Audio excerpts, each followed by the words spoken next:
I'm going to show you how to join in a new ball of yarn when you're single crocheting. So let's say we're mid-row and we just ran out of yarn and we need to join in a new yarn ball. Making sure you have a nice long enough tail, we're going to start our next single crochet just like this, but we're going to stop before completing it.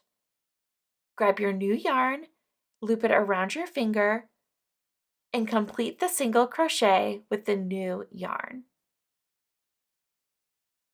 For that first stitch after the join, I like to crochet over those tails. So hold your tails to either the front or the back of the work, depending on your work's orientation. I'm going to place my tails to the back, and I'm going to single crochet over those tails. Pull on the tails to adjust the tension of the stitch, then hold them out of the way, and continue crocheting as normal. Now let's say you got to the end of the row and you ran out of yarn and you're ready to join in a new ball for the next row. What we're going to do is we're going to pull out the last stitch of our row and we're going to do the same thing. We're going to go into that last stitch, we're going to start our single crochet, but we're not going to finish it.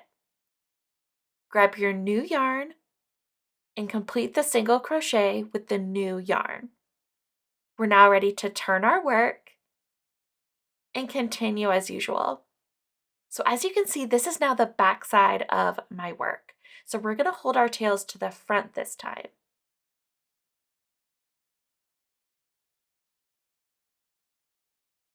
So we're going to start our row with a chain 1 and then grab those tails. It may be a little fiddly at first.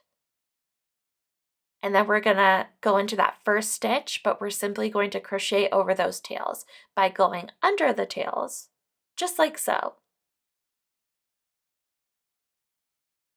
You can now pull on the tails to adjust the tension of the stitch, and we're ready to continue single crocheting as normal.